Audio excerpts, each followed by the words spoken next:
క్యాన్సర్తో పోరాడుతున్న తన కొడుకును ఆదుకోవాలని ఇటీవల కౌశిక్ తల్లి వేడుకుంది. దీనిపై స్పందించిన ఎన్టీఆర్ హాస్పిటల్ బిల్లు మొత్తం చెల్లించారు. దీంతో ఇవాళ కౌశిక్ హాస్పిటల్ నుంచి డిశ్చార్జ్ అయ్యాడు.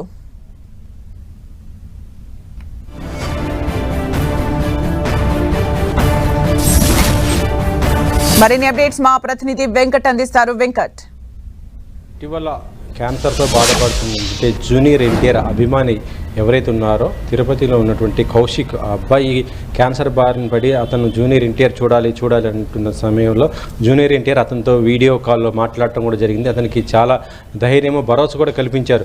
అతనికి అయ్యేటటువంటి వైద్య ఖర్చు కూడా భరిస్తారని కూడా గతంలో చెప్పడం జరిగింది. అతను అప్పటి నుంచి కూడా ట్రీట్మెంట్ జరుగుతున్న పరిస్థితుల్లో ఇటీవల ఆ అబ్బాయి తల్లి చేసినటువంటి కొన్ని కామెంట్స్ ప్రస్తుతం సోషల్ మీడియాలో బాగా వైరల్ అవుతున్న పరిస్థితి ఉంది. అయితే ఆ జూనియర్ ఎన్టీఆర్ పట్టించుకోలేదంటూ వస్తున్నటువంటి వార్తలను కొట్టిపారేస్తూ ఈ రోజున జూనియర్ ఎన్టీఆర్ తనకి ఆ అబ్బాయికి సంబంధించినది